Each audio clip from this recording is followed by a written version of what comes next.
Welcome to weekend with journalist Sai. ఈ వారం మొత్తం మీడియా స్పేస్ని, పొలిటికల్ స్పేస్ని కూడా జనసేన ఆక్యుపై చేసేసింది. ఒక రకంగా కాకినాడ పోర్టు రేషన్ అక్రమ సరఫరా ఇక్కడ మొదలైన వివాదం జగన్మోహన్ రెడ్డి సెజ్జుల్లోనూ పోర్టుల్లోనూ అక్రమంగా వాటాలు గుంజుకున్నారు అనేది వరకు తీసుకెళ్లారు. అయితే ఈ రెండు అంశాలకు సంబంధించి జనసేనకు వచ్చిన మైలేజ్ ఎంత, తెలుగుదేశం పార్టీకి వచ్చిన మైలేజ్ ఎంత, కూటమికి ప్లస్సా మైనస్సా అనే చర్చ కూడా ప్రస్తుతం జోరుగా సాగుతుంది. ఇదే నేపథ్యంలో మూడో విడత నామినేటెడ్ పదవులకు సంబంధించి కూడా 3 పార్టీల్లో ఆశావాహులు పెరిగిపోయిన నేపథ్యంలో ఎవరికి ఎలాంటి పదవులు దక్కుతాయనేది ఒక కీలకమైన అంశం.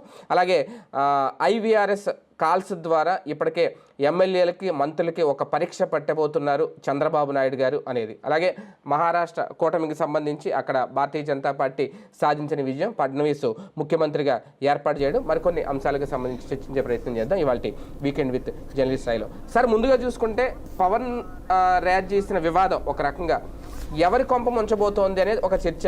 కంప్లీట్గా జగన్ని టార్గెట్ చేసి ఆయన రేషన్ బియ్యం దగ్గర మొదలుపెట్టి పోర్టులు లేదంటే సెజ్జుల్లో వాటాలు లాక్కున్నారు అనే వరకు వెళ్ళడం చాలా సీరియస్ ఇష్యూగా తీసుకుంటుందా వైసీపీ, లైట్ తీసుకునే అంశమా?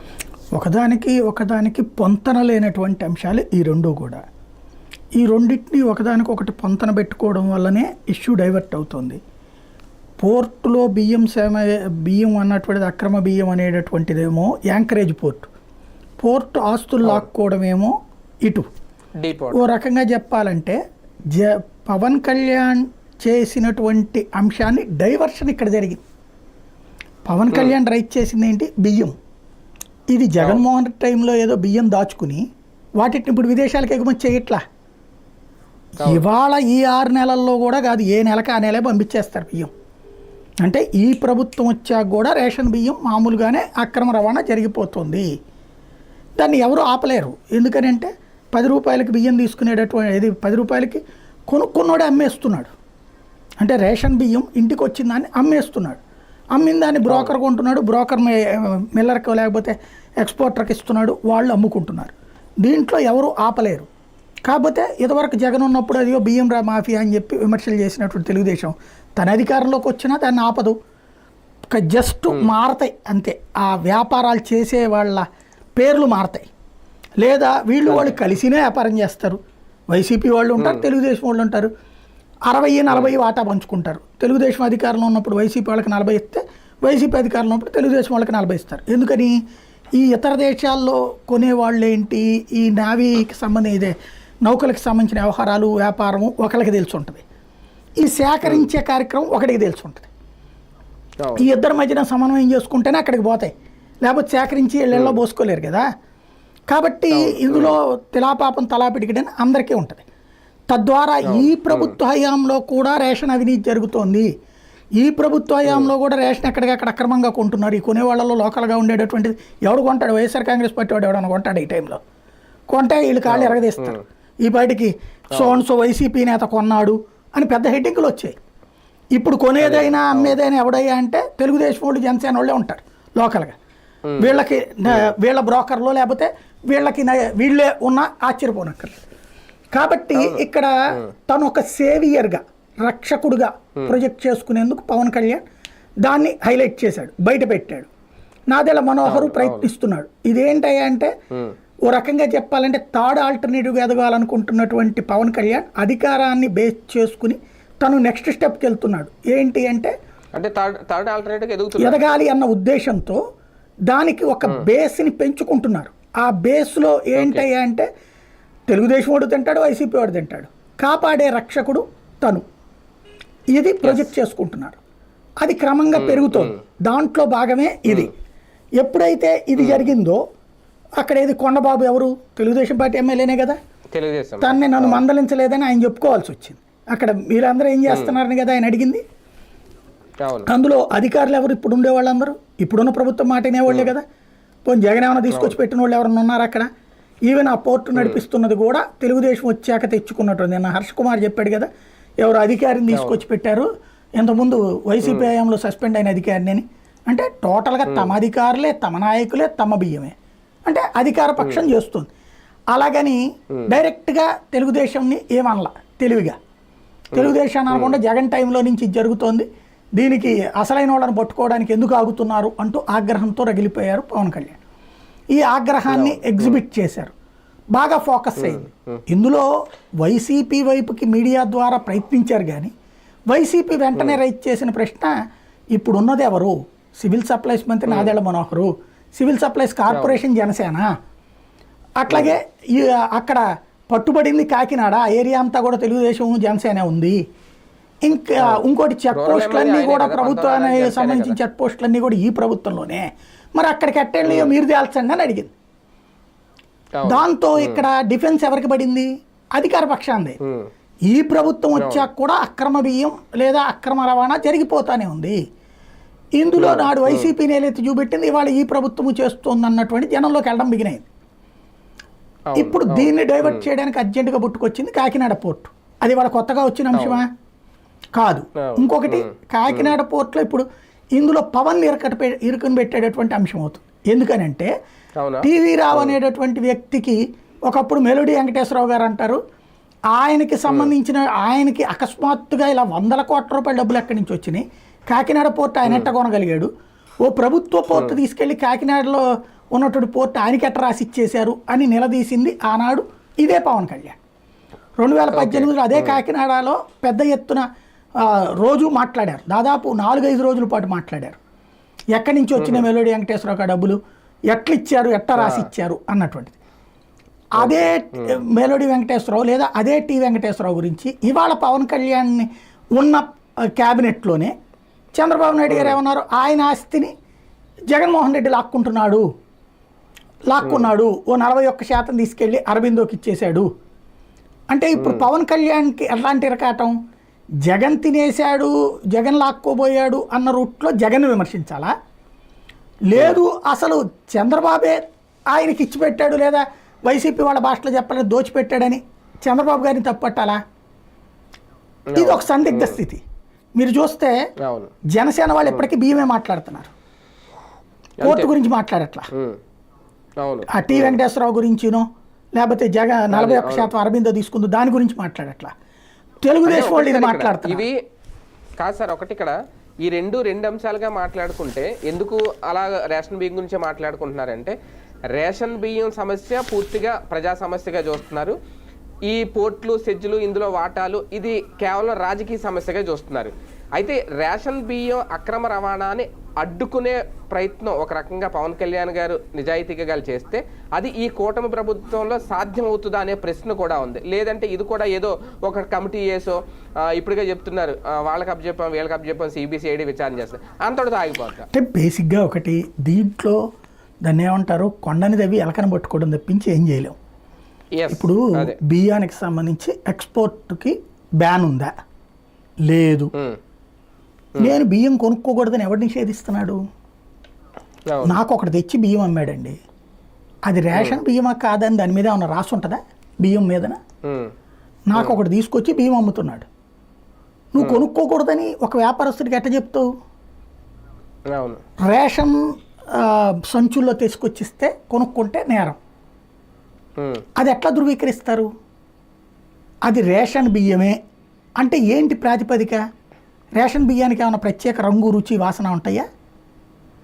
నెంబర్ బియ్యం రేషన్ బియ్యం, నెంబర్ బియ్యం రేషన్కి ఒక్కదానికే కాదు బయట కూడా అమ్ముకోవచ్చు. ఎలా ధృవీకరిస్తారు ఇది? దీంట్లో వచ్చిన సమస్య ఏంటంటే మూలాలకి పోకుండా వేగ్గా మనం వెళ్తున్నాం. మూలం ఏంటి? బియ్యం తేడా ఉంటుంది కదా సార్. ఏం తేడా ఉంటుంది? ఇప్పుడు ఇవి పాలిష్ అది చేసి ఉండవు కదా. అట్లాంటి పాలిష్ లేనటువంటి బియ్యాన్ని మిగతా జనం తినరా? అదే అంటే నేను గుర్తించడం ఎలా అంటే, ఇప్పుడు ఇవి తవుడుతోటి దీంతో క్లియర్గా కనిపిస్తాయి. అవి మనం బయట కొనుక్కునే మార్కెట్లోనే చాలా ప్యూర్ పాలిష్ అయిపోయి చాలా నీట్గా ఉంటాయి కదా. ఆ డిఫరెన్స్తో అంటే నిన్న వీళ్ళు పట్టుకున్నది అదే కదా. తేడా అదేనండి నేను అనేది. 640. ఆ బియ్యము ఓన్లీ రేషన్కేనా? వ్యాపారస్తుడు కొనేది అదే రైతు అమ్మేది ఓన్లీ వ్యాపారస్తుడు, ఓన్లీ ప్రభుత్వానికి అమ్ముతున్నాడా? లేదు కదా. ప్రభుత్వానికి అమ్మాలని ఏమన్నా రూల్ ఉందా? ఎక్కడన్నా రూల్ ఉందా? టెక్నికల్గా నేను అడుగుతున్నా. ప్రభుత్వానికి అమ్మచ్చా? ప్రభుత్వానికి మాత్రమే అమ్మాలా రేషన్ బియ్యం? రైతు ఎవరికైనా మరి అప్పుడు నేను కొనుక్కున్నా బహిరంగ మార్కెట్లో కూడా అంతే. నేను కొనుక్కున్నా, నన్ను ఎట్ట తప్పు పడతావు? ఒక వ్యాపారస్తుడు అడిగేది అదే కదా. ఇప్పుడు మిల్లర్కి అమ్ముతాడు, ఆ మిల్లర్ ఎవరికైనా అమ్ముకుంటాడు, మిల్లర్కే అమ్మొచ్చు, లేదా డైరెక్ట్గా జనానికే అమ్మచ్చండి. అమ్ముకోవచ్చు. అదే ఎలాగ ఇప్పుడు నా దగ్గరకు వచ్చి ఒకటి, ఇప్పుడు ఫర్ ఎగ్జాంపుల్ నేను ఒక షాప్ నడుపుతున్నానండి, రైస్ షాపు. ఒకడు వచ్చి ఏమంటే 25 రూపాయలకే బియ్యం ఇస్తానన్నా. నాకు తెలుసు అంతర్లేనంగా అది రేషన్ బియ్యం అని, పాలిష్ చేసిన బియ్యం అని. నేను అమ్ముకుంటే 40 రూపాయలు వస్తుంది, ఎందుకంటే కాస్త పాలిష్ చేసి అమ్ముతాడు కాబట్టి, ఇస్తాడు కాబట్టి. కొంటాను నేను. అప్పుడు నన్ను ఎలా దోష అంటావు నువ్వు? అదే కదా. ఇందులో నేను ఏమన్నా ఎవరి దగ్గర లాక్కొచ్చానా? రైతు దగ్గర నుంచి ఏమైనా దోచుకురాలా? లేదంటే వ్యాపారస్తుని దొంగతనంగా తేలా? ఓపెన్ సిస్టమ్ కదా ఇది. ఇందులో ఎన్ని లేయర్లో కూడా వే బిల్ ఉంటుంది, ట్యాక్సేషన్ సిస్టమ్ ఉంటుంది. ఎలాగ తప్పు పడతారు? ఇక్కడ జరగాల్సింది ఏంటంటే చర్చ జరగాల్సింది జరగట్లా. నిజంగా దీంట్లో పరిష్కారం ఏంటి? ఇద్దరు 2 చేతులతో ముకులత హస్తాలతో చంద్రబాబు, పవన్ కళ్యాణ్, అయ్యా మీకు రేషన్ వద్దనుకుంటే రేషన్ బియ్యం తీసుకోబాకండి, ఆ డబ్బుల్ని మేము మంచి సంక్షేమ పథకాలకి వాడతాము, ఆ బియ్యం మేము కొనము, ఇదే మేము ఆ బియ్యానికి సంబంధించి ఇవ్వకుండా ఉంటే మాకు రూపాయి మిగులుతుంది, ఆ రూపాయితో మీకు రోడ్లు వేస్తాము, కాలువలు కడతాము, చేస్తాము అని చెప్పాలి.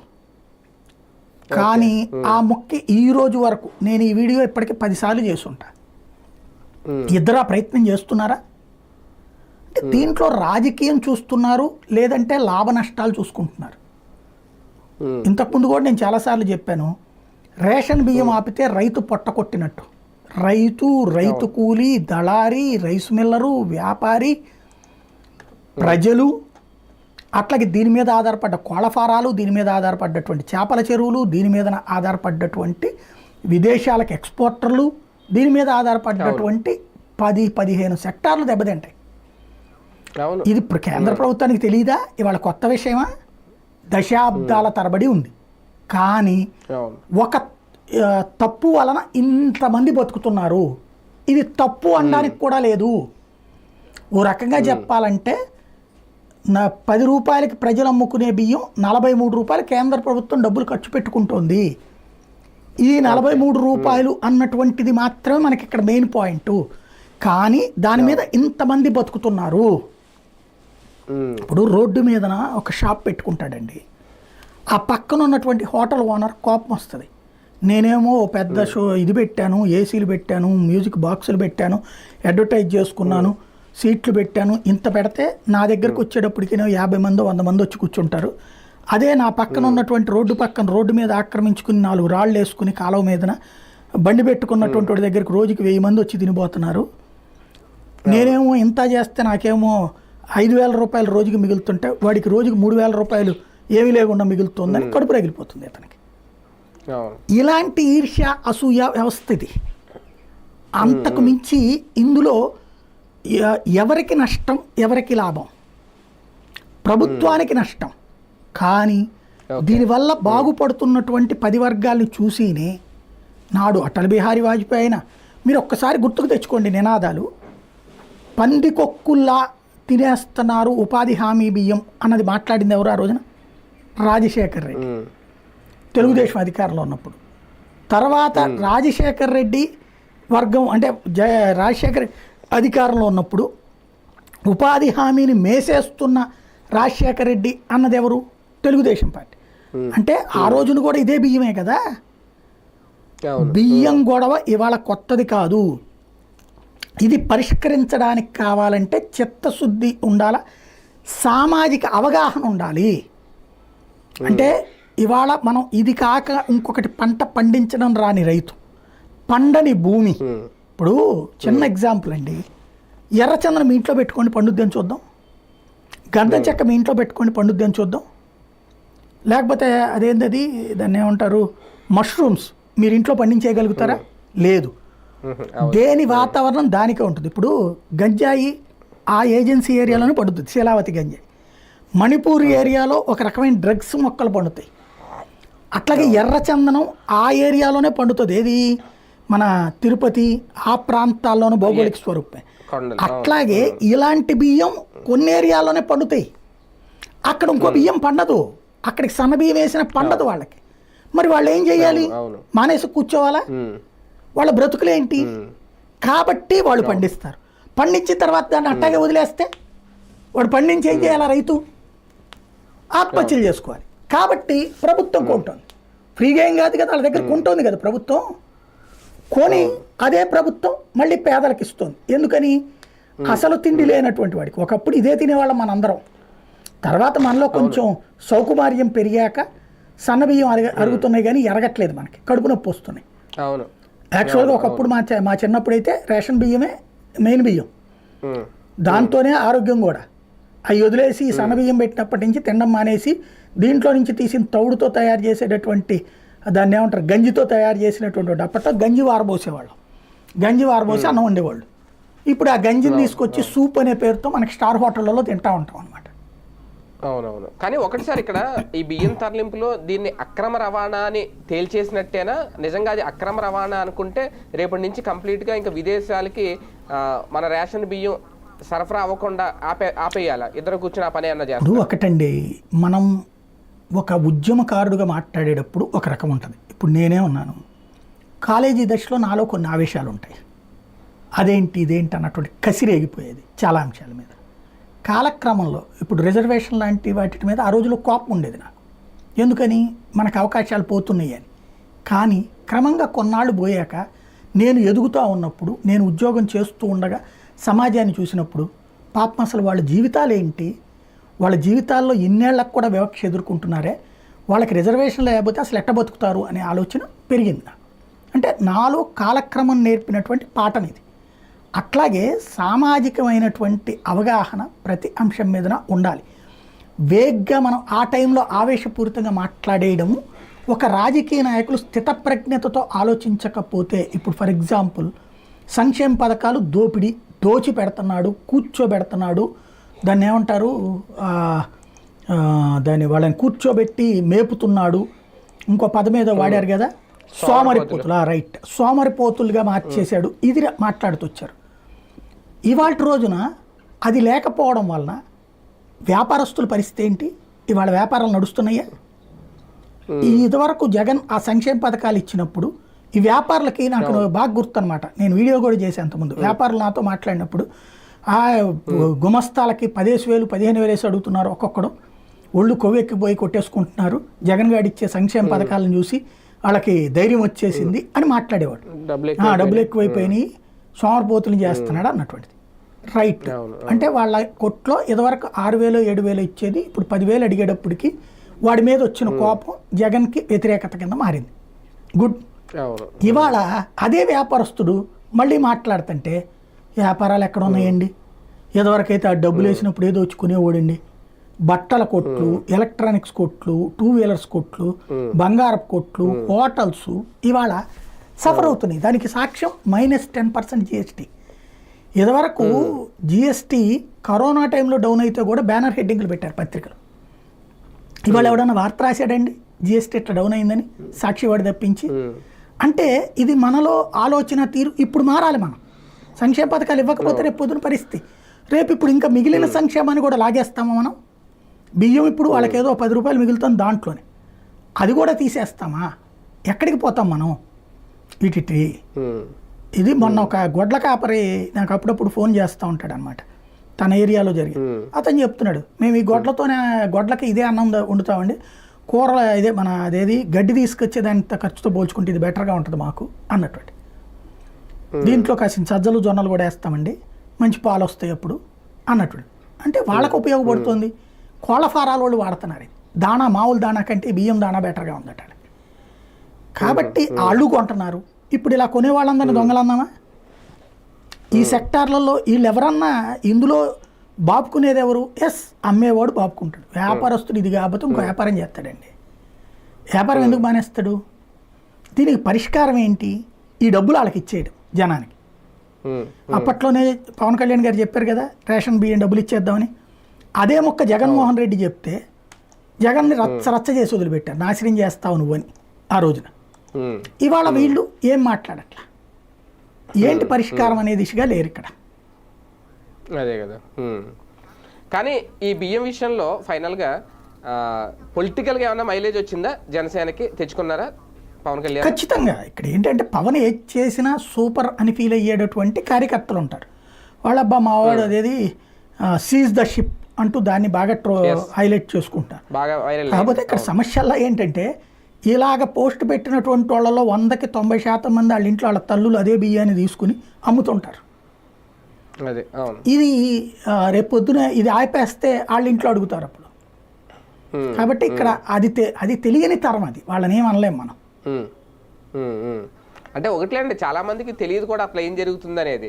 జగన్ ఏదో బియ్యం అమ్మేసుకున్నాడంట, అది పవన్ కళ్యాణ్ వెళ్ళి ఆపారు అన్న వాళ్ళు కూడా చాలా మంది ఉన్నారు. పూర్తిగా ఇది మనం అమ్మిన బియ్యం, అది కొనుక్కొని అది ఎక్స్పోర్ట్ చేస్తున్నారు ఆఫ్రికాకి, ఇదంతా కూడా ఎవరికి తెలియదు చాలా వరకు. కాకపోతే పవన్ కళ్యాణ్ వెళ్ళడం అక్కడ ఇష్యూ రేజ్ అయింది. సార్ నెక్స్ట్ అంశానికి వస్తే, నిజంగా పోర్టుల్లోనూ సెజ్జుల్లోనూ ఆ స్థాయి, ఇప్పుడు కేవీ రావు అనే వ్యక్తి ఎప్పుడైతే బయటకు వచ్చి మాట్లాడారు, ఇప్పుడు విజయసాయి రెడ్డి కూడా ఆయన కూడా నామినీగా ఉన్నారు అని చెప్పడం, లేదంటే ఆ విక్రాంత్ రెడ్డి, వీళ్ళందరూ నిజంగా అప్పట్లో ఈ స్థాయిలో జరిగిందా? పోర్టుల్లోనూ సెజ్జుల్లోనూ వాటాలు అంత సింపుల్గా ఒక ప్రభుత్వమో లేదంటే ఒక ముఖ్యమంత్రి లేదంటే అక్కడ ఉన్న నాయకులు అడిగితే అలా వాటాలు రాసిచ్చేస్తారా? ఇది సింపుల్ అండి. దీన్ని ఏమంటారంటే ఉన్నవాడిని కొట్టి లేనివాడికి పెట్టడం ఇదివరకు పద్ధతి.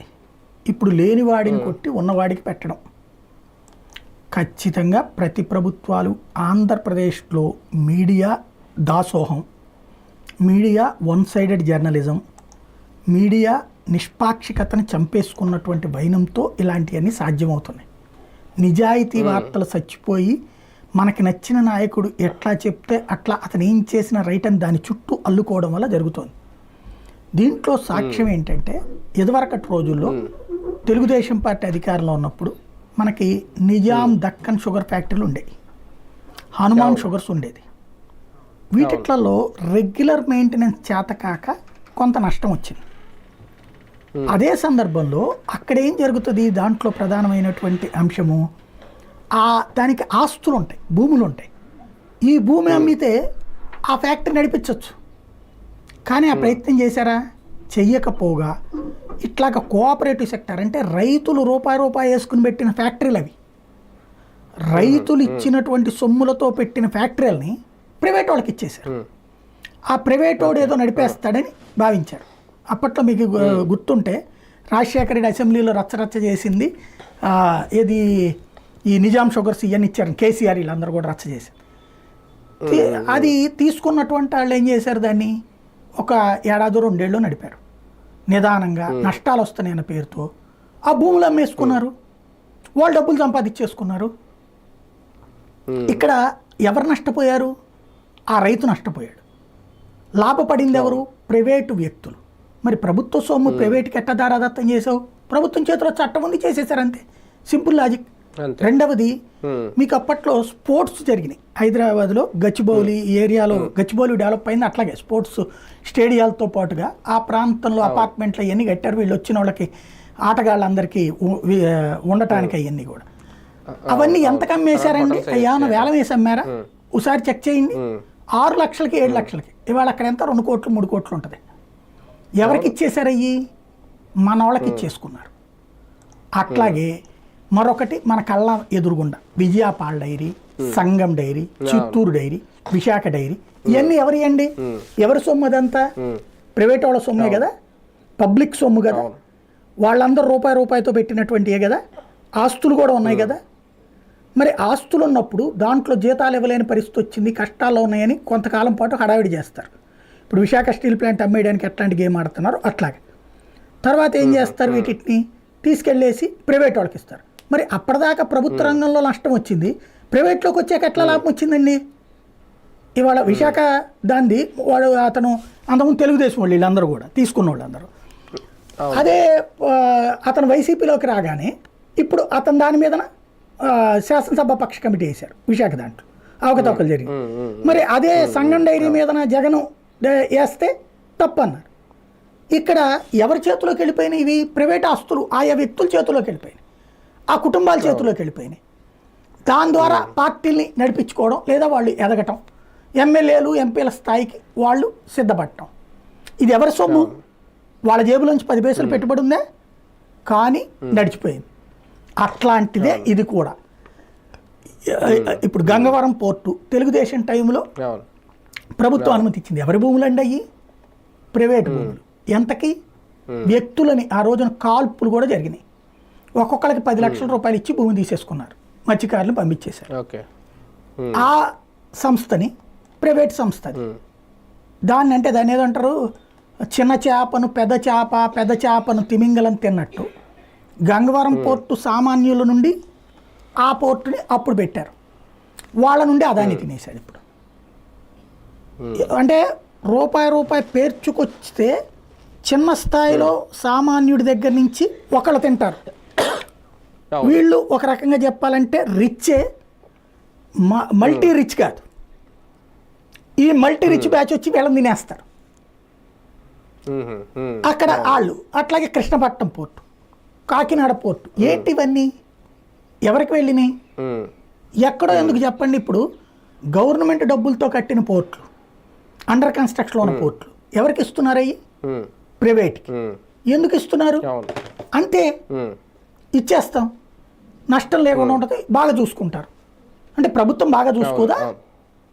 ప్రభుత్వ పోర్టు బాగాలేదా వైజాగ్లో? అంటే ఇక్కడ ఇది ఎన్ని వేల కోట్ల సంపాదన అండి, ఎన్ని వందల కోట్ల ఆస్తి రాసిచ్చేస్తుంది మనం. ఇట్లాగా ప్రతి ఇంకొకటి ఏంటంటే ఒక స్టేజ్కి వెళ్ళాక సెక్యూరిటీ ఉండాలి. ఇక్కడ సెక్యూరిటీలు ఉండట్లేదు. ఫర్ ఎగ్జాంపుల్ జిఎంఆర్, జీవీకేలో ఎయిర్పోర్ట్లు పెడతాయి, ఇంకొకటి వచ్చి దాన్ని అదాని వాళ్ళు వస్తే దీన్ని లాగేసుకుంటారు. కాకపోతే సినిమాల్లో చూపెట్టినట్టు కొర్రాలతో కొట్టడము, సినిమాల్లో అతని పేరేంటి, పవన్ కళ్యాణ్ సినిమా ఏదేదో ఉంటుంది, తను ఒక అట్లాంటి ఒక వ్యాపార సామ్రాజ్యానికి నాయకుడు కొడుకు, ఒక వ్యాపార సామ్రాజ్యపు ఆయన కొడుకు, అదే ఖుష్బూ అనుకుంటా దాంట్లో పోర్షన్ ఏదో చేసి ఉన్నది. ఆ తర్వాత అక్కడ మర్డర్లు చేసుకునే స్థాయిలో జరిగితే ఆ తర్వాత ఇతను వెళ్ళి కాపాడటం, ఇట్లాంటివి ఏవో ఉంటాయి. అంటే వ్యాపార సామ్రాజ్యాల దోపిడీ, ఒక స్థాయికి వెళ్ళాక ఒకరినొకడు దోచుకోవడం అనేటటువంటి ప్రయత్నం చాలా పెద్ద ఎత్తున జరుగుతూనే ఉంటుంది. ఇందులో తిలాపాపం తలాపిడికడు, ఎవడు అధికారంలో ఉంటే వాళ్ళు. ఇందులో ఇక్కడ ఏదో న్యాయం చేశాడు జగన్మోహన్ రెడ్డి అని నేను ఎక్కడా చెప్పను. తెలుగుదేశం పార్టీ హయాంలో కాకినాడ పోర్టు ప్రభుత్వ పోర్టును తీసుకెళ్ళి తమకు కావాల్సిన మనిషి టీవీ రావుకి ఇచ్చుకుంది. అదేది మొత్తం సంపాదన ఆళ్ళు తినేటివేంది, మా వాటా ఏదని వీళ్ళు ఇప్పుడు ఇందులో 41% లాక్కున్నారు. సింపుల్ లాజిక్ అది. సరిగ్గా చెప్పాలంటే వాళ్ళు తిన్నప్పుడు మా వాటా ఏది అని వీళ్ళు తిన్నట్టు ఇంకా 41% వాటానే తిన్నారనమాట వీళ్ళు. అది నడుస్తుంది.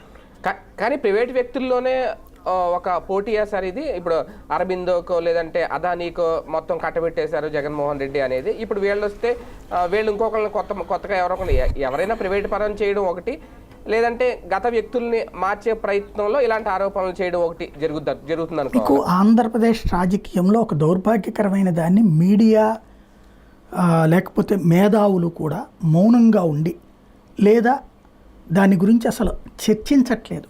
ఏంటి అంటే సెక్యూరిటీ లేని జీవితాల కిందకి తయారు చేస్తున్నాం. దాని గురించి వార్తలు రాయకపోగా ఏదో ఒక పార్టీ కొమ్ము కాస్తా ఉంటున్నాం. ఇప్పుడు for example YSR Congress party టైంలో 23 మంది ఎమ్మెల్యేలు ఎందుకు పోయారండి? వాళ్ళకి సంబంధించినటువంటి వ్యాపారాలు, మైనింగో ఆస్తులు అయ్యో ఉంటే వాటికి నోటీసులు ఇస్తుంది ప్రభుత్వం, లాక్కునే ప్రయత్నం చేస్తుంది.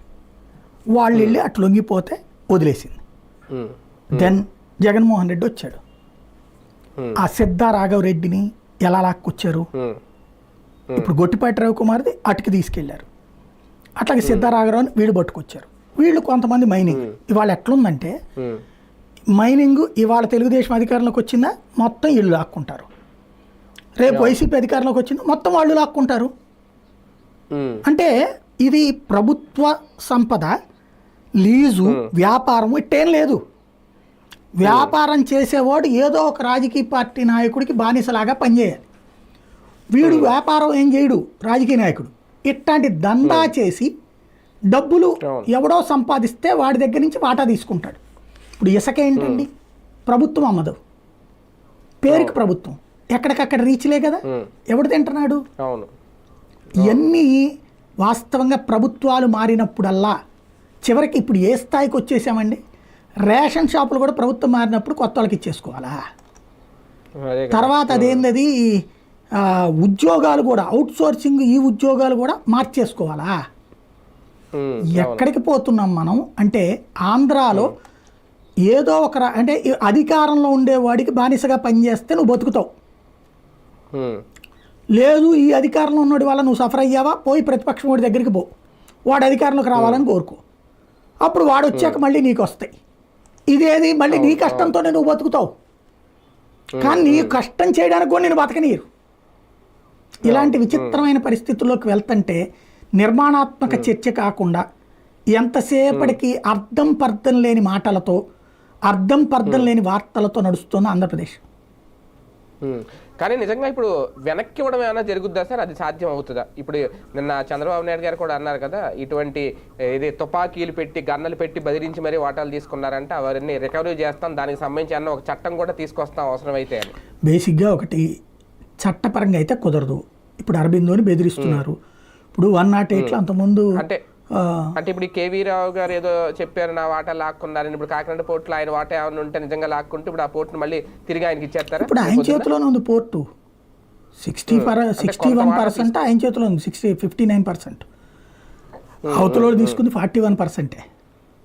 ఇప్పుడు చట్టపరంగా అయితే చేయగలిగింది ఏం లేదండి, బెదరేయడం. ఇప్పుడు మొన్న 108, 104 వెహికల్స్కి సంబంధించి ఏం చేశారు? అరబిందోకు 2028 దాకా ఇచ్చిపోయాడు జగన్మోహన్ రెడ్డి. వాళ్ళ మీద రోజు పుంకాలుగా స్టోరీలు రాసుకొచ్చారు, బెదిరించారు, దబాయించారు. వాడిని నేను నిర్వహించను పో అంటాడు, అలా చెయ్యాలి, వాడికి డబ్బులు ఇయ్యరు. వాడు రేపు పొద్దున వదిలేస్తే అప్పుడు వీళ్ళ తరపున ఎవడో సబ్ కాంట్రాక్టర్ని పెడతారు, మళ్ళీ వీళ్ళ మనిషికి అప్పచెప్పుకుంటారు. ఒక బండికి నెలకి అయ్యేటటువంటి ఖర్చు 1,50,000 అయితే 2.5 లక్షల రూపాయలు, 2,20,000 జగన్ ఇచ్చాడని చెప్తున్నారు. సాధారణంగా వాడేం లెక్కేస్తాడు వ్యాపారస్తుడు?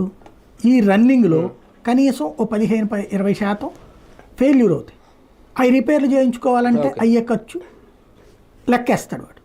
అప్పుడు నాకు వెహికల్ మీద 5,000, 10,000 మిగులుతుంది అంటాడు వాడు. ఎంత పెద్ద మెయింటెనెన్స్లో 5,000, 10,000 లాభం లేకుండా నేను ఎట్టా చేస్తానంటాడు వాడు. ఇక్కడ మనం ఏమంటాం, లాభాపేక్ష లేనటువంటి వ్యవస్థలో ఎట్లా అన్నది అట్ట చేస్తాడు. ఇదేం స్వచ్ఛంద సంస్థ కాదు కదా, ఒక అరబిందో నడిపేదో లేకపోతే అంతకుముందు జీవీకేనో జిఎంఆర్లో నడిపేది. అది ప్రభుత్వం ఎందుకు నడపదు అసలు? మనం ఆలోచించాల్సింది, తటస్థులైన మీడియాని ఏం ఆలోచించాలి? ప్రభుత్వం చేతులు ఎందుకు 108 నడవదు? అవుట్ సోర్సింగ్ ఉద్యోగులు తనే పెట్టుకుని నడుపుకోవచ్చుగా. అప్పుడు రూపాయి మిగిలితే ప్రభుత్వానికి మిగులుద్దిగా, ఆడెవడికో ఎందుకు ఇవ్వటం? ఇది ఎవడు ఆలోచిస్తాడు, ఎవడు చర్చిస్తున్నాడు అసలు? ఇది జరగదు. కాబట్టి అంటే రాజశేఖర్ గారిని ఉన్నప్పటి నుంచే ఇచ్చినట్టున్నారు కదా సార్ ప్రైవేట్ వ్యవస్థ. చెప్పేది అదే. ఇప్పుడు సత్యం రామలింగరాజు గారు ఆయన సొంతదండి. సత్యం రామలింగరాజు గారు నడుపుకున్నాడుగా ఆయనే, ఆయన సొంతగా పెట్టి ఆయనే నడుపుకున్నాడు కదా. ప్రభుత్వం ఎందుకు నడపకూడదు? రాజశేఖర రెడ్డి బతుకున్నప్పుడు ఆయనకి కావాల్సిన మనుషులకి అది ఇచ్చుకోవడానికి ఆ జిఎంఆర్కో ఎవరికో ఇచ్చాడు ఆయన. అక్కడి నుంచి బిగినాయి. ఇది ఒక ఆదాయ వనరు అయింది. అంటే ఇక్కడ ఏమైందంటే మనకి నచ్చిన పారిశ్రామికవేత్తల్ని పెంచి పోషిస్తే మనకు అవసరమైనప్పుడు బల్క్గా లంసమ్ అమౌంట్ ఇస్తారు చందాల రూపంలో. కాబట్టి ఎవరికి వాళ్ళు అట్లాగా తమకి సంబంధించిన వ్యాపారవేత్తలు అనే వర్గాన్ని ఒకటి. ఇప్పుడు వ్యాపారవేత్తలు కూడా అందుకే రాజకీయ నాయకులతో కలిసి ప్రయాణిస్తున్నారు అన్నమాట. ఈ వారం బాగా హైలైట్ అయిన మరో అంశం సార్, డేటా చౌర్యం. ఎందుకంటే ఒకప్పుడు ఇదే జనసేన అప్పట్లో చాలా హడావుడి చేసింది, పవన్ కళ్యాణ్ గారు కూడా దానికి సంబంధించి హైదరాబాద్లో కాజాగూడలో ఎక్కడో ఒక పెద్ద డేటా సెంటర్ ఉందని పెద్ద హడావుడి చేశారు. కానీ ఇప్పుడు డేటా చౌర్యం అనేది ఏ ప్రభుత్వం అధికారంలోకి వచ్చినా చాలా సింపుల్గా చేసేస్తుంది. అప్పుడుతో పోల్చుకుంటూ ఇప్పుడు వైసీపీ వాళ్ళు మనం చేసిన కంప్లైంట్లు కానీ వాళ్ళు చూసుకుంటే చాలా సింపుల్గా ఇమీడియట్గా వాళ్ళ అడ్రస్ దగ్గర నుంచి, వాళ్ళ ఆధార్ దగ్గర నుంచి చాలా ఈజీగా ఒక జనసేనలో ఉన్న సాధారణ కార్యకర్త కూడా ట్రేస్ చేసేస్తున్నారు అనేది నిజంగా దాన్ని ఎలా చూడాలి? డేటా చౌర్యం అనేది అంత సింపులా? మనకి ఇంకా భద్రత అనేది లేదు అని అనుకోవాలా? ఇది కనుక సిబిఐ దర్యాప్తు లేకపోతే కనుక కేంద్ర ఎన్ఐఏకు అప్పచెప్పకపోతే తీవ్రవాద థ్రెట్ కూడా ఉంటుంది మనకి. ఎందుకు అంటే ఇప్పుడు మొన్న అతను పెట్టిన పోస్టు మామూలు పోస్ట్ కాదు, లాంగిట్యూడు, లాటిట్యూడ్లు, తర్వాత అందులో ఉన్నటువంటి ఆధార్లు, ఐఈఎంఐ నెంబర్లతో సహా. అంటే ఇంత ట్రేస్ చేసి పెట్టారు అంటే ఖచ్చితంగా అది అతిపెద్ద కుంభకోణం, మాఫియా శక్తుల చేతిలో ఉన్నట్టు. అది మాఫియా చేతిలోకి మన జీవితాలు తీసుకెళ్ళి అప్పచెప్పామా? అత్యంత ప్రమాదకరమైన అంశం ఇది. ప్రభుత్వం చేతిలో ఉంటే సేఫ్ అనుకుంటాం. ఇప్పుడు పవన్ కళ్యాణ్ గారు ఆ మధ్యన ఈ వాలంటీర్ల ద్వారా డేటా ఎత్తేస్తున్నారు అన్నారు. వాలంటీర్ ఏం పట్టుకుంటాడు? ఐఈఎంఐ నెంబర్లు పట్టుకోడే, Aadhaar card, ration card number, ఎంతమంది ఉన్నారు, ఇది. అదే తప్పు అయితే ఇంత పెద్ద దారుణం జరిగితే ఎవరు మాట్లాడట్లేదు, ప్రభుత్వం స్పందించట్లేదు. మన దరిద్రం ఏంటంటే పవన్ కళ్యాణ్ వచ్చేటప్పటికి క్రౌడ్ పుల్లర్ కాబట్టి అతను ఏదైనా మాట్లాడగానే రచ్చ ప్రచారం నడిచింది. అప్పుడు వాలంటీర్లు కూడా కొట్టేశారు కదా సార్, ఆపి మీకు ఎందుకు డాటా అది జనసేన. అదే చెప్పేది. ఇప్పుడు ఇక్కడ ఇందులో జరుగుతున్న పాయింట్ ఏంటి, మనకి అక్కడ అదే తప్పు అన్నప్పుడు ఇది ఇంత జరిగితే ఎవడు మాట్లాడట్లేదు. వెంటనే దాని మీద క్రిమినల్ కేసు నమోదు చేయాలి, దాని వెనకాల ఇన్వెస్టిగేట్ చేయాలి, ఎవడి దగ్గరకు వచ్చినాయి, అది ఎందుకు వచ్చింది, దాని వెనకాల ఉన్నోడు ఎవడు అన్నటువంటిది చాలా లైట్ తీసుకుంటున్నటువంటి అతిపెద్ద కుంభకోణం. రేపు ఇట్లా వీడి చేతిలో ఉన్నది రేపు పొద్దున ఏ టెర్రరిస్టులకు అప్పచెప్తే మన అందరి జీవితాలు ఏమవుతాయి, దేశ భద్రతకే మరి చాలా ప్రమాదకరమైనటువంటి ఆట ఆరంభమైంది. ఇది ఇప్పటిదాకా మనకున్నటువంటి సెక్యూరిటీ మొత్తాన్ని బ్రీచ్ చేస్తున్నటువంటి పనిది. ఇది చాలా ప్రమాదకరమైనటువంటి ఆట. దీని మీద చాలా సీరియస్గా దృష్టి సారించాల్సి ఉంది. మేబీ ఇది ఎట్లా దొరుకుతుంది అంటే ఇప్పుడు మనం ఇప్పుడు ఇదివరకటికి మళ్ళీ కాకుండా సెల్ ఫోన్ కొంటుంటే ఆధార్ కార్డు అడుగుతున్నారు వాళ్ళు. అంటే సెల్ ఫోన్ కొన్నప్పుడు ఇచ్చిన ఆధార్ నెంబర్ ఆధారంగా ఐఈఎంఐ నెంబర్ అక్కడ మిక్స్ అవుతుంది. ఇది ఎందుకు? టెర్రరిస్టుల నుంచి దేశాన్ని రక్షించుకోవడం కోసం పెట్టిన సిస్టమ్. ఇప్పుడు ఆ డేటా వేరే మూడో పర్సన్ దగ్గరకు వచ్చిందంటే అర్థం ఏంటి? ఐఈఎంఐ నెంబర్లు వెళ్ళడం అంటే ఏంటి అసలు? అది అంటే సెల్యులర్ అనేది ప్రైవేట్ కంపెనీలు కదా సార్ అవి. అలా కాదు కదా. ఇప్పుడు వాడు ఎక్కడైనా బయట పెడతాడా సెల్యులర్ కంపెనీ? అంటే వాడి దగ్గర నుంచి వచ్చిందంటే ఏంటి? రేపు వాడు టెర్రరిస్ట్గా ఇవ్వచ్చు కదా. రేపు దానికి డూప్లికేట్గా చైనా వాడు సెల్ ఫోన్ తయారు చేసేసి రేపు పొద్దున ఈ దేశంలో ఏ బాంబులో పేలిస్తే అప్పుడు ఎవరిని పట్టుకుంటారు? ఈ అమాయకుడిని పట్టుకుంటారు. అసలైన వాడు దర్జాగా తిరుగుతాడు. చాలా ప్రమాదం. ఇదివరకు ఏంటంటే ఆవిడెవరు సాధ్వి ప్రాచీని అరెస్ట్ చేసింది, అమ్మాయి బండి అమ్మేసింది, కానీ రిజిస్ట్రేషన్ చేయించుకోవాలా, ఎవరికో ఇచ్చేసి డబ్బులు తీసేసుకుంది. వాడు అది టెర్రరిస్ట్కి అమ్మాడు. టెర్రరిస్ట్ అది తీసుకెళ్ళి ఎక్కడో పేల్చాడు. దానికి అమ్మాయిని దాదాపుగా 9 ఏళ్ళు జైల్లో పెట్టారు. అప్పట్లో వెహికల్స్కి మనం ఫోన్లు ఇదివరకు అమ్మేసినప్పుడు కూడా రాసుకునే వాళ్ళం కాదు. ఇప్పుడు ఇది ఏకంగా డేటా నకిలీది సృష్టించడం ఎంతసేపు ఇవాళ రోజున చాలా ప్రమాదకరమైనటువంటి స్థితికి మనల్ని తీసుకెళ్తాం. దీన్ని కూడా ఒక సైబర్ నేరంగా ఏమన్నా పరిగణించాలి? సైబర్ నేరం కాదండి, దేశద్రోహం అది. సైబర్ నేరం అంటే ఏంటి? మీ కాగితాలు తీసుకున్నా నేను డబ్బులు లాక్కోవడమో, లేకపోతే మిమ్మల్ని ఏదో మోసం చేసి అమ్మాయి నేను అబ్బాయి నేను ఇట్లాంటిది చాట్ చేశారు, ఇట్లాంటి దాన్ని సైబర్ నేరం అంటారు. ఇది సైబర్ నేరం కాదు, దేశద్రోహం. ఆధార్ కార్డు మీద ఒక ఆధార్ కార్డు ఆధారంగా ఇప్పుడు ఒక 12 సిమ్ కార్డులు ఎన్నో తీసుకోవాలని ఒక రూల్ ఉంది. ఒక ఆధార్ కార్డు మనం దానికి సంబంధించి ఒక వెబ్సైట్ ఉంది, మన ఆధార్ నెంబర్ కొడితే మన పేరు మీద ఎన్ని సిమ్ కార్డులు ఉన్నాయనేది అక్కడ ఐఎంఈ నెంబర్తో సహా వచ్చేస్తున్నాయి. నేను అనేది దాన్ని కూడా ఎవరైనా హ్యాక్ చేసి ఇలాగ ఏమైనా లీక్ చేస్తున్నారా, అప్పుడు అది సైబర్ నేరం అవుతుంది కదా. అట్లాంటిది ఏమి తేల్చలేదు కదా వీళ్ళు. ఇప్పుడు నేను అనేది ఏంటంటే ఒక వ్యక్తి పెట్టిన పోస్టు అది దేశద్రోహం, ప్రమాదకరమైనటువంటి అంశం. దాని మీద మూలాలు అసలు అతనికి ఎక్కడి నుంచి వచ్చింది అన్నది ఇన్వెస్టిగేట్ చేసి సమాధానం చెప్పాల్సిన బాధ్యత పోలీస్ శాఖ తీసుకోవాలి. చాలా సంచలనాత్మకమైన అంశాన్ని చాలా లైట్గా తీసుకుంటుంది మీడియా, నిద్రపోతోంది రాష్ట్రంలో. అది సమస్య. అవును, ఈ అంశం ఒక రకంగా పక్కన పెట్టేస్తున్నారేమో. రైట్. ఇదే నేపథ్యంలో ఐవీఆర్ఎస్ అనే అంశం మళ్ళీ బాబు గారు తీసుకోవడం, దాన్ని 2 రకాలుగా వాడుతున్నారు. ఒకటి ప్రజాభిప్రాయం తెలుసుకోవడానికి, హామీలకు సంబంధించి, లేదంటే ప్రభుత్వ పాలనకు సంబంధించి. రెండోది మంత్రులు ఎమ్మెల్యేల పనితీరుకు సంబంధించి. ఇది ఎలాంటి రాజకీయంగా చూడాలి బాబు గారి విజన్లో? ఇది ఒక భాగం. వాళ్ళకి కొంతమంది కన్సల్టెంట్స్ ఉంటారండి, అమెరికాకి సంబంధించినటువంటి ఎన్ఆర్ఐలు. వాళ్ళకి తలకు ఒక్కొక్క పని ఇవ్వాలి. పనిస్తే కొంత వాళ్ళకి అప్పుడేదో అన్నట్టున్నారు కదా, 10 లక్షలు పెట్టుబడి పెడితే 1 కోటి రూపాయల దాకా సంపాదించుకునేందుకు అవకాశాలు కల్పిస్తామని. అందులో భాగం ఇట్లాంటి ఎవరికొకళ్ళకి ఇస్తారు, ఒకళ్ళకో ఇద్దరికో నలుగురికో కలిపేసి కన్సల్టెన్సీ ఏజెన్సీ పెట్టేసి వాళ్ళకి అప్పు చెప్తారు. వాళ్ళు ఇది అని చెప్పేసి వాళ్ళకి అక్కడ అమెరికాలో చేసే సిస్టంలో పవర్ పాయింట్ ప్రజెంటేషన్ ఇస్తారు, మీకు అద్భుతంగా ఉందండి అనేసి. ఐవీఆర్ఎస్ కాల్స్తో సమాచారం సేకరించేది ఏముంటుంది వాటిట్లలో? ఇందులో సంతృప్తి అని చెప్పి ఇదివరకు చంద్రబాబు గారు అట్లా చెప్పేవాళ్ళు 19కి ముందు. ఆనందం 97% మంది ఆనందంతో ఉన్నారు, 96% ఆనందంతో. మీరు చూస్తూ ఉండండి రేపు పొద్దున ఇది ఐవీఆర్ఎస్ కాల్స్ చేశాక రేపు పొద్దున ఏం చెప్తారంటే ఒక 2 నెలల తర్వాత 3 నెలల తర్వాతను రాష్ట్రంలో ప్రజలందరూ సంతృప్తిగా ఉన్నారు, మాది మంచి ప్రభుత్వం అని భావిస్తున్నారు, ఇదిగో ఇదే సాక్ష్యం ఐవీఆర్ఎస్ కాల్స్లో చేశామని చెప్తారు. దానికి ఇంకో సాక్ష్యం కూడా చెప్తారు, మొన్న ఎలక్షన్స్ అప్పుడు మేము ఐవీఆర్ఎస్ కాల్స్ చేసి అభ్యర్థులు ఎంపిక చేసాం, ఆ అభ్యర్థులే గెలిచారు కాబట్టి ఐవీఆర్ఎస్ కాల్స్కి 100కి 90% యాక్యురసీ ఉందని కూడా చెప్తారు. దానికి దీనికి సంబంధం ఉండదు, కానీ లింక్ చేసి చెప్తారు. నిజమే కదా అని మనకు కూడా అనిపిస్తుంది. ప్రాక్టికల్గా ఐవీఆర్ఎస్ కాల్స్ ద్వారా ఏం తేలుతుంది మీకు? ఇప్పుడు ఫర్ ఎగ్జాంపుల్ అచ్చెన్నాయుడు గారి పరిపాలన ఎట్టుంది మీకు ఏమైనా తెలుసా? అచ్చెన్నాయుడు గారి గురించి ఆయన వ్యవసాయానికి సంబంధించి ఏం చర్యలు తీసుకున్నారో ఏమైనా తెలుసా? కానీ మీరు తెలుగుదేశం పార్టీ అభిమాని బాగుంది అని కొడతారు. వీళ్ళ కాల్స్ పెట్టేటప్పుడు కూడా దాంట్లో ఆల్గారిథమే కదా మనకు కావాల్సిన పెట్టుకునేది. టీడీపీ సింపథైజర్స్కే పెట్టారనుకోండి 100కు 100% అద్భుతంగా ఉంటుంది.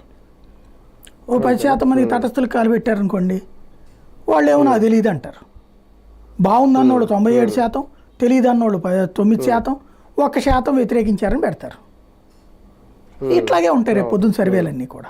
బేసిక్గా ప్రజల సంబంధించి ఎవరక్కర్లేదు, వాళ్ళ పార్టీ కార్యకర్తలతో మీటింగ్ పెట్టుకుని ఫీడ్బ్యాక్ తీసుకుంటే అయ్యా మనం సూపర్ 6 అన్నాం, సూపర్ 6 అమలు చేయట్లేదు, ఇప్పుడు ప్రజలు సంతృప్తిగా ఉన్నారా? వాళ్ళు అడిగితే తెలుసుద్ది కదా. మంత్రి గారికి సంబంధించి ఇప్పుడు ఏ మంత్రిత్వ శాఖలకు సంబంధించి ఎవరికి తెలియాలి? చేనేత మంత్రి ఉంటారు, చేనేత కార్మికులకు మాత్రమే తెలియాలి. మనకేమైనా తెలుసా? చేనేత మంత్రి గారు మనకు తెలుసు అనుకోండి, మంచి ఆవిడండి అంటాం. హోంమంత్రి గారికి సంబంధించి పోలీసులకు తెలియాలి. ప్రజలకు సంబంధించి రోజు మటలు జరగట్లేదా, మానవంగాలు జరగట్లేదా? జరుగుతూనే ఉన్నాయి. కానీ ఎవరిని అడుగుతాం ఇక్కడ మనం? ఏమని చెప్తాం? బేసిక్గా ఇవన్నీ ఒరిజినల్ ఫీడ్బ్యాక్లు డిఫరెంట్. ఒకప్పుడు ఏంటంటే మంచి ఇంటెలిజెన్స్ ఉండేవాళ్ళు, ముందు ప్రభుత్వాలు నెగిటివ్ని యాక్సెప్ట్ చేసే తీరులో ఉండాలి. అంటే ఇదిగో వీళ్ళు ఇచ్చే ఫీడ్బ్యాక్ జెన్యూను, మనల్ని వ్యతిరేకించటం అంటే ఇప్పుడు మనం చెప్పాం ఇదిగో ఇందులో నీది లోపం ఉందండి అని, ఇది నాకైతే ఎవడు 10 పైసలు ఇయ్యడు. లేకపోతే జగన్మోహన్ రెడ్డి చేసిన తప్పుని జగన్మోహన్ రెడ్డిది తప్పేనే చెప్తున్నాను. ఇప్పుడు ఇందాక ఏమని చెప్పాను, అదిగో చిన్న చేపను పెద్ద చేప ఏదో కాళ్ళది అంటే ఇప్పుడు వీళ్ళు తిన్నారన్నాం, కానీ అబ్బాయి జగన్కి ఏం సంబంధం లేదండి ఇందులో అన్నామా? లేదా బియ్యం ఎదవరకు తిన్నారు ఇప్పుడు తింటున్నారని చెప్పామా? కానీ ఇట్లా చెప్పకూడదు వాళ్ళకి. అద్భుతం జగన్ ఉన్నప్పుడు దుర్మార్గం, అంతకుముందు బాబు ఉన్నప్పుడు అద్భుతం అని చెప్పాలి. ఇప్పుడు కూడా అట్లా చెప్పాలి. అలా చెప్పే ఫీడ్బ్యాక్ ఇచ్చేటటువంటి వాళ్ళనే ప్రోత్సహిస్తే ప్రయోజనం ఏముంది? ఇప్పుడు మనలాగా న్యూట్రల్గా మాట్లాడే మంత్రుల పనితీరు మెరుగుపరచడానికి ఏమి ఇవి ఉపయోగపడవా? ఏముంటుందండి పనితీరు మెరుగు? నేను అడుగుతాను ఒకటి చెప్పండి. ఇప్పుడు మీ ఏరియాలో ఏమన్నా డబ్బులు ఇస్తుంటే తలా 1500 రూపాయలు, అప్పుడు అది సరిగ్గా చేస్తున్నాడా లేదా ఎమ్మెల్యే అని అడిగితే బాగుంటుంది. ఇప్పుడు ఏం చేస్తాడని ఎమ్మెల్యే పనితీరు నాకు తెలియక అడుగుతా. ఎమ్మెల్యే చేతికి 10 కోట్లు ఇచ్చి ఆ 10 కోట్లు సక్రమంగా ఖర్చు పెట్టాడా లేదా అంటే సర్వేలో అర్థమవుతుంది. ఎమ్మెల్యే చేతికి ప్రభుత్వం ఏం డబ్బులు ఇవ్వట్లేదు కదా, ఇంక ఎమ్మెల్యే చేసేదే ఉందని ఏమని అడగాలి? అప్పుడు మీ ఎమ్మెల్యే ఇసుక బాగా దంతా చేస్తున్నాడా, మీ ఎమ్మెల్యే మద్యం దుకాణాలు బెల్ట్ షాపులు బాగా పెట్టించాడని పెడతారా? అవుతుంది అది? బెల్ట్ షాప్ అనేది ఎవరి చేతిలో నడుస్తున్నాయి ఇప్పుడు? లేదు, వైన్ షాపులు నడుపుతున్న వాళ్ళకి అందరికీ పెట్టి మెసేజ్, అయ్యా మీ వైన్ షాప్ తరపున మీ ఎమ్మెల్యే ఎంత తిన్నాడు అని అడుగుతారా? అడగరు కదా. ఎక్కడ ఎమ్మెల్యేల పనితీరు గురించి బయటోడు చెప్పేది ఏంది? రోజు సొంత పత్రికలే రాస్తున్నాయి కదా ఓపెన్గా. ఎక్కడ ఎందుకు పోయి మనలాంటి వాళ్ళు అక్కర్లా, ఈనాడు ఆంధ్రజ్యోతి వాళ్ళని అడిగి తెలుసుకోమనండి, ప్రతిదీ లెక్క ఫీడ్బ్యాక్ సరిపోతుంది. వాళ్ళు ఇచ్చి లెక్క ఎలాగే ఇస్తారు. నెక్స్ట్ 6 నెలల హనీమూన్ పీరియడ్ ముగిసిందా సార్? ఇప్పుడు జగన్మోహన్ రెడ్డి గారు ఒక షెడ్యూల్ వేసుకొని ఒక ఉద్యమ బాట పట్టబోతున్నారు. అయితే ఇందులో ఏంటంటే మెయిన్ మొన్న చేసిన ప్రకటనకి ఇప్పుడు చేసిన ప్రకటనకి, మొన్న సంక్రాంతి తర్వాత ప్రజల్లోకి వెళ్తాం, గురు శుక్రవారం వాళ్ళతో ఉంటాం, కార్యకర్తలతో మాట్లాడతాం, ఇవన్నీ ఇప్పుడు మళ్ళీ సడన్గా హఠాత్తుగా ఒక కార్యాచరణ ప్రకటించేశారు ఉద్యమ బాట. దానికి కూడా ఒక షెడ్యూల్ రిలీజ్ చేసేశారు, 6 నెలలు అయిపోయిందని. ఏంటి జగన్మోహన్ రెడ్డి గారి వ్యూహం? ఈ ఉద్యమం ద్వారా ఏం చెప్పాలనుకుంటున్నారు, ఏం సాధించాలనుకుంటున్నారు? జగన్ ఆలోచనలో మరింత విస్తృతం కాకపోతే 5 ఏళ్ళు కూడా హనీమూన్ పీరియడ్ అనండి. ఎందుకు అంటే పత్రికలకు ఆల్టర్నేటివ్గా తన దగ్గర సాక్షి తప్పించి కొట్టలేదు, టీవీలకు ఆల్టర్నేటివ్గా తన దగ్గర సాక్షి తప్పించి కొట్టలేదు. ఇప్పుడు ఈ పత్రికలన్నిట్లో కూడా రోజు విలన్గా జగన్ని చూపెడుతూ ఇక్కడంతా అద్భుతం జరిగిపోతుందని ప్రజలకి చెప్తున్నారు. రోజు నెల ఇచ్చేటప్పటికి విద్యాదీవెనో ఫీజు రియంబర్స్మెంటో అమ్మఒడో చేయూతో నేతన నేస్తమో బీసీ నేస్తమో కాపు నేస్తమో ఇట్లాంటి డబ్బులు తీసుకున్న వాళ్ళకి 10 పైసలు పడలా ఈరోజు వరకు. ఒక్క పెన్షన్ తప్పించి ఏం డబ్బులు పడుతున్నాయి, ఓ గ్యాస్ తప్పించి ఏం పడుతున్నాయి, గ్యాస్ కూడా ఒక బటన. ఎవడు రాస్తున్నాడు అక్కడ, ఏం రాస్తున్నాడు? ఇప్పుడు దానికి ప్రతి మొక్కకి జగన్ వలన కరెంట్ ఛార్జీలు పెరిగినాయి. మరి చంద్రబాబు వల్ల కరెంట్ ఛార్జీలు పెరిగినప్పుడు రాయలేదే ఇదే ఈనాడు జ్యోతి. చంద్రబాబు టైంలో కరెంటు సంబంధించి అప్పులు పెట్టి కట్టకపోతేనే కదా జగన్ వచ్చాక జనం దగ్గర నుండి వసూలు చేసేది. ఇప్పుడు జగన్ నుండి ఇవాళ చూడండి ఒక వార్త ఏదో వేశారు, నేను నవ్వుకున్నా. నేను ఏంటది, దాని పేరు బాగుంది, అంటే హెడ్డింగ్ చూస్తే ఒక రకంగా ఉంటుంది. అసలు నిజాల్ని చంపేసేటటువంటి జర్నలిజం. వచ్చే ఏడాది కరెంటు మోత ఉండదు. ఈఆర్సీకి 2025-26 ఏఆర్ఆర్ సమర్పించిన డిస్కంలు 44,185 కోట్ల ఆదాయం వస్తుందట. లోటు 14,683 కోట్లు అంట. కానీ భారం వేయట్లేదట. ఈ 14,683 కోట్లు రేపు అప్పు తీసుకుంటారు. తర్వాత వచ్చిన తర్వాత నెక్స్ట్ వచ్చే ప్రభుత్వం మీద వేసేస్తారు. జగన్ అదే చేశాడు, చంద్రబాబు అదే చేశాడు. లోటు వచ్చిందంటే అర్థం ఏంటి? అది ఇవాళ కట్టించుకోవట్లేదని. ఎందుకు కట్టించుకుంటారు? ఇప్పుడు రెండు కలిపి చస్తుంటే జనాలు ఇప్పుడు ఈ 2 ఏళ్ల దానిది వీళ్ళు 2 రకాల పద్ధతితోనే అల్లాడిపోతున్నారు. కరెంటు బిల్లు చూస్తే నిన్న చూస్తే ఒక బిల్లు సోలార్ పవర్ ఉత్పత్తి చేసే ఒక ఇంటిది, వాళ్ళ దగ్గర నుంచి 450 యూనిట్లు కరెంట్ వెళ్ళింది.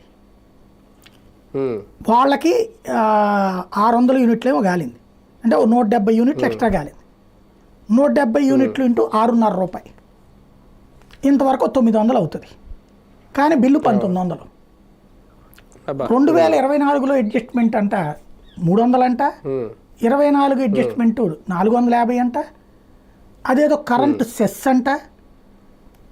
ఆ ఛార్జెస్ ఈ ఛార్జెస్ కలిపి ఓవరాల్గా అంటే ఈ లెక్కన వేసుకుంటే 175 యూనిట్లు కాల్చుకున్నటువంటి వాడికి 2,000 రూపాయలు. అంటే ఎంత పడిందండి యూనిట్? ఏ రేంజ్లో పడినట్టు? దగ్గర 10 రూపాయలు పడ్డట్టు కమర్షియల్ ఛార్జెస్. అదే ఒకటి కమర్షియల్ బిల్లు చూస్తే 7,100 రూపాయలు కరెంటు కాల్చుకున్నారు. 9,500 రూపాయలు బిల్లు పైన కనబడుతోంది. ఎనర్జీ ఛార్జెస్ యూనిట్లు ఎంత, నువ్వు ఎంత కాల్చావు, అయిపోయింది. దాని తర్వాత ఏం కనబడుతుంది ఇది అంటే ఈ ఇట్లా చెప్పినట్టు నేను 700 అంట దానికంట, 750 దీనికంట. టోటల్గా చూస్తే ఎంత పడింది అయ్యా అంటే 2,000 రూపాయలు ఎక్స్ట్రా పడింది. 2,500 రూపాయలు అదనంగా. ఈ మొత్తం కలిపితే కరెంటు బిల్లు 25 రూపాయలు అయిపోతుంది యూనిట్. ఏంది ఇది? అవును, ఈజీగా మనం ఎక్కడున్నాం అసలు? దీని వెనకాల ఒక పెద్ద కుంభకోణం ఉంది. ఈ మీడియా కావాలని దాస్తుంది. అదాని అనేవాడికి ముంబైలో ఉన్నటువంటి కరెంట్ ఇచ్చేశారు. ఏడాదికి 10% అటు పెంచుకుంటూ పోతాడు. ఒక్కోసారి లాస్ వచ్చిందని 15 పెంచుకుంటూ పోతాడు. దోచి పెట్టారు అక్కడ. ఇప్పుడు ఇక్కడ ప్రభుత్వాలకి నష్టం ఎందుకు వస్తుందండి అంటే, నువ్వు ఉచిత విద్యుత్ అని ఇస్తావు రైతుకి. ఎవడు కొన్నాడు నిన్ను? ప్రజలు ఇవ్వమన్నారు. డబ్బులు ఎవరు పెట్టుకోవాలా? ప్రభుత్వం పెట్టుకోవాలి. నీ దగ్గర ఉన్నటువంటి ఫండింగ్లోంచి నువ్వు పెట్టుకోవాలి. తర్వాత 200 యూనిట్లు ఎస్సీ ఎస్టీలకు అన్నారు. గుడ్. అది ఎవరు పెట్టుకోవాలా? ప్రభుత్వం పెట్టుకోవాలి. పేరేమో జగన్మోహన్ రెడ్డి చంద్రబాబు, తినేదేమో మన దగ్గర నుంచినా. వీటిలో ప్రభుత్వం ఏమో పట్ల వాళ్ళకి ఆ భారం అంతా వాళ్ళని అప్పులు చేయమని చెప్పి ఆ అప్పులు తీర్చే భారం మన ఎత్తినేస్తున్నారు. అంటే ఇప్పుడు ఒకళ్ళ ఇంట్లో ఫ్రీగా కరెంట్ వచ్చిందంటే అది మన సొమ్ము. ఒక రైతుకి కరెంట్ వచ్చిందంటే అది మన సొమ్ము. పేర్లేమో వాళ్ళు చెప్పుకుంటున్నారు. అదే కదా. ఇట్లా చేసి ఈ వ్యవస్థలు నాశనం చేసి చివరికి తీసుకెళ్ళి ఎవరికి ఇస్తారు? ఇవన్నీ బాగుపడవు అని చెప్పేసి 2-3 లక్షల కోట్ల రూపాయల ఆస్తులు రేపు పొద్దున ప్రైవేట్ వాళ్ళకి పోతాయి. ఇట్లాగే జరిగితే నిదానంగా. రేపు అదేది ప్రీపెయిడ్ కరెంట్ మీటర్స్ వస్తే ఏమవుతుంది? నేను కరెంట్ మీటర్ డిజిటల్ మీటర్ని ఒప్పుకుంటా, డిజిటల్ మీటర్ మంచిదంట. కానీ డిజిటల్ మీటర్ ప్రీపెయిడ్ చేస్తే మనల్ని దోచేసినట్టే. ఇప్పుడు ఇదేంటి బిల్లులో తెలుస్తుంది. నేను చెప్పినట్టు ఇదిగో ఇందులో 2.5 పడింది, అందులో 1000 రూపాయలు పడింది. రేపు పొద్దున అదేం తెలియదు. మనం ఇప్పుడు సెల్ ఫోన్ వాడు కనుక ఛార్జ్ 2,000 రూపాయలు రీఛార్జ్, 3,000 రూపాయలు రీఛార్జ్ ఏడాది ఎట్లా అంటాడు కదా. వీళ్ళు నెలవారీ ఛార్జీ కూడా బెటర్ అనమాట.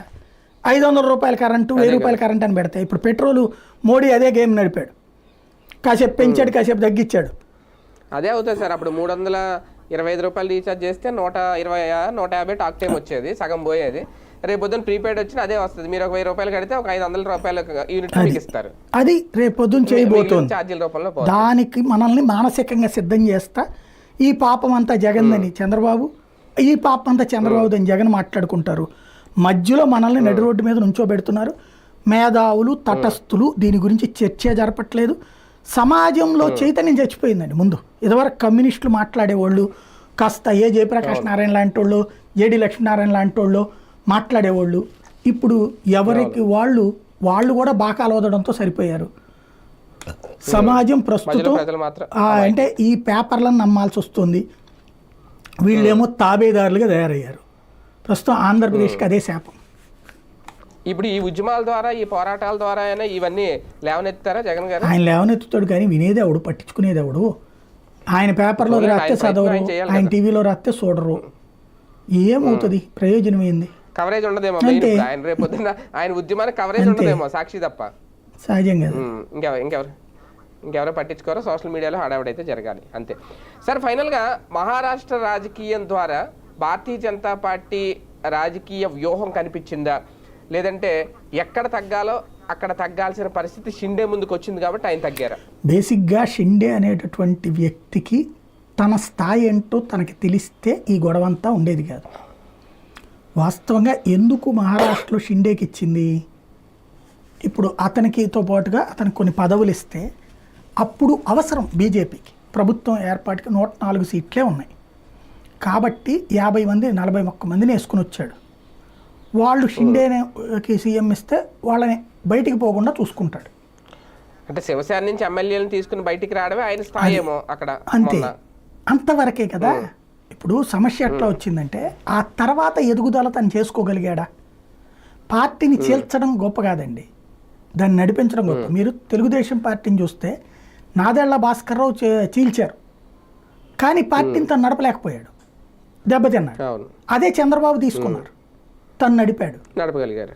కాబట్టి ఇక్కడ పార్టీని చీల్చడం గొప్ప కాదు, దాన్ని నడిపించి మనమే వారసులమని ప్రూవ్ చేయడం గొప్ప. ఇప్పుడు షిండేకి ఇక్కడ వచ్చిన ప్రాబ్లం ఏంటంటే మొన్న 80 సీట్లు తీసుకున్నాడు, బేరం ఆడితే ఇచ్చింది. తీరా చూస్తే దాదాపుగా 30-40 స్థానాలు పోటీ చేయడానికి షిండేకి మనుషులు లేరు. ఇప్పుడు ఆంధ్రప్రదేశ్లో కనుక మీ ఏరియాలో ఆ నల్లమిల్లి గారికి తెలుగుదేశం నుంచి తీసుకొచ్చి సీట్ ఇచ్చినట్టు, లేదంటే కనుక మన కొన్ని ఏరియాల్లో తెలుగుదేశం వాళ్ళని తీసుకుని బీజేపీ సీట్లు ఇచ్చారా? అంటే బీజేపీలోకి తెలుగుదేశం వాళ్ళని పంపించి ఇచ్చారు సీట్లు. అట్లాగే జనసేనలోకి అంతే ఇచ్చారు కదా, తెలుగుదేశం నుంచి భీమవరం కానీ అట్లాగా వాళ్ళకి కూడా తెలుగుదేశం నుంచి వచ్చిన వాళ్ళకి ఇచ్చారు కదా. అట్లాగే భారతీయ జనతా పార్టీకి సంబంధించిన 25-30 మందిని తీసుకుని షిండే దాంట్లో సీట్లు ఇవ్వాల్సి వచ్చింది, పార్టీ మార్చుకుని. వాళ్ళందరూ బీజేపీ వాళ్ళే, ఇతనికి అభ్యర్థులు లేరు అన్ని చోట్ల పోటీ చేయడానికి. అజిత్ పవార్ దాంట్లో కూడా అభ్యర్థులు లేరు, అతని దాంట్లో ఒక 15-20 మంది బీజేపీ వాళ్ళే చేరి చేశారు. ఇప్పుడు వాళ్ళు వాస్తవంగా ఎందుకు షిండే చివరికి తలొగ్గాడంటే, షిండే ఇప్పుడు ఆ గెలిచినటువంటి 50 మందిలో 20 మంది దాకా బీజేపీ వాళ్ళే ఉన్నారు, 15-20 మంది దాకా. రేపు పొద్దున ఇతను కనుక కాదంటే ఆ 20 మంది అటు మద్దతు ఇవ్వడానికి రెడీలో ఉన్నారు. నెంబర్ 1. నెంబర్ 2 వచ్చేటప్పటికి మిగతా 30 మంది రేపు పొద్దున మన పరిస్థితి ఏంటి, 5 ఏళ్ల పాటు మనం పక్కనే కూర్చుంటామా, ఇంకెట్ట మన జీవితం అని షిండే మీద ఒత్తిడి తెచ్చారు. కాబట్టి తగ్గాడు వెనక్కి. అతనికి ఏంటి, వాస్తవంగా ప్రజల దగ్గరికి ఎలాంటి యాంగిల్లో చెప్పుకెళ్ళాలి, తను పవర్ఫుల్ లీడర్ని అనేటటువంటి. తను చేసిన ఒక పెద్ద తప్పు ఏంటంటే 1500 రూపాయలు మహిళలకి ప్రతి నెల ఇచ్చే ఓ పథకాన్ని తెచ్చాడు. అది గెలవగానే షిండే ఓ ప్రచారం చేయించుకున్నాడు, ఈ పథకం ద్వారా లభించింది, ఆ పథకం షిండేదే అని. అది వాస్తవంగా దేవేంద్ర ఫడ్నవీస్ పథకం, అది రాజస్థాన్లో అమలు చేసిన పథకం, అది బీజేపీ గతంలో మధ్యప్రదేశ్లో అమలు చేసిన పథకం, అది దాన్ని అక్కడ అమలు చేశారు. కానీ ముఖ్యమంత్రిగా ఉంటాడు కాబట్టి అతని చేతుల మీదుగా నడుస్తుంది. కానీ ప్రచారం చేసేసుకున్నాడు ఇతను. దాంతో వాళ్ళకి సీన్ అర్థమైపోయింది ఇతను గేమ్ అని. మీరు అబ్జర్వ్ చేస్తే షిండే దగ్గరికి బతిలాడడానికి ఎవరిని పంపించరా. ఆయన ఇంట్లో కూర్చుంటే నిర్మలా సీతారామన్ అక్కడికి వెళ్ళింది, ఇద్దరు ముగ్గురు పరిశీలకులు వెళ్ళారు కానీ ముంబైలో ఉన్నారు కానీ ఆయన ఇంటికి పోలా. అంటే బొజ్జగింపు ఏం జరగలేదు. చివరికి అతనితో ఉన్నటువంటి ఎమ్మెల్యేలే అయ్యా ఇప్పుడు మనం సాంతం రోడ్డును పడిపోతాం, ఎందుకంటే అక్కడ ఆల్రెడీ శివసేనలో ఉన్నటువంటి ఉద్ధవ్ థాకరే వర్గం నుంచి ఒక 1/2 డజన్ దాకా బీజేపీతో టచ్లో ఉన్నారు. ఇటు శరద్ పవార్ దాంట్లో ఉన్న వాళ్ళు ఒక 6-7 టచ్లో ఉన్నారు. ఇంకోటి బీజేపీకి ఆల్రెడీ 137 సీట్లు వచ్చినాయి, ఎందుకంటే 132 సొంతగా, 5 ఇండిపెండెంట్లోనూ చిన్న చిన్న పార్టీలు మద్దతు ప్రకటించేసినాయి. 137 వచ్చేసినాయి బీజేపీకి ఆల్రెడీ. ఇంకా కావాల్సింది కేవలం 8. అంతే. కాబట్టి ఎట్లాగో ప్రభుత్వం వాళ్ళే ఏర్పాటు చేసేస్తారు. ఇక నువ్వు ఇట్లాగైతే కష్టం ఆయన అనేటప్పటికి అందుకని చివరికి తగ్గి ఏదో లేదు నేను ఇట్లా కలిగానులే. ఇంకోటి అతనికి ఏంటంటే హోంమంత్రిత్వ శాఖ కావాలి. మొన్నటిదాకా దేవేంద్ర ఫడ్నవీస్ హోంమంత్రి, అంటే డిప్యూటీ సీఎం హోంశాఖ, అది ఇవ్వాల. ఇప్పుడు అతను ఫడ్నవీసే అటు పెట్టుకున్నాడు. ఆర్థిక శాఖ కావాలన్నాడు, అది క్రిందసారి కూడా అజిత్ పవార్కే ఇచ్చింది బీజేపీ. కాబట్టి ఇప్పుడు అజిత్ పవార్కే ఇచ్చింది. బీజేపీ బలం కనిపిస్తోంది ఇక్కడ, కానీ మహాయుత కూటమి బలం చూడొచ్చా భవిష్యత్తులో? ఈ కూటమి ఇలాగే కంటిన్యూ అవుతుంది 5 సంవత్సరాలు, దానికి ఎలాంటి డోకా లేదండి. మధ్య మధ్యలో ప్రచార ఆర్భాటం చేస్తుంటాడు షిండే, దానివల్ల ఒరిగేది లేదు పోయేది లేదు. బేసిక్గా 5 ఏళ్ళు స్థిరత్వం ఉన్నట్టే దానికి లేదు. రేపు మాపు వీళ్ళు మారిపోయి టూతాడు వచ్చేసారంటే ఇక తర్వాత షిండే చేయడానికి కూడా ఏముండదు బేసిక్గా. అంతేనా? కాకపోతే ఏంటంటే కాసేపు దాన్ని ఏమంటారు మీడియా మషాలాకి పనికొస్తాడు అతను. అది అవును. రైట్. Thank you sir. చూద్దాం. మొత్తానికి ఈ వారం మొత్తం పవన్ కళ్యాణ్ గారి యాజిటేషను, రేషన్ బియ్యం గురించి, అలాగే సెజ్లు పోర్టులకు సంబంధించి జగన్మోహన్ రెడ్డి గారి మీద తెచ్చిన ఒక అతిపెద్ద మచ్చ, దాని మీద చర్యలు తీసుకుంటామంటున్నారు, అవసరమైతే చట్టం తీసుకొస్తారన్నారు. మరోపక్క ఉద్యమ బాట పడుతున్నారు జగన్మోహన్ రెడ్డి, ఒక ప్రణాళిక కూడా సిద్ధం చేశారు, షెడ్యూల్ కూడా ప్రకటించారు. ఎంతవరకు సజావుగా అది ముందుకు సాగుతుంది, ఇవన్నీ వేచి చూడాల్సిన అంశాలు. ఇది ఇవాల్టి వీకెండ్ విత్ జర్నలిస్ట్ సాయి.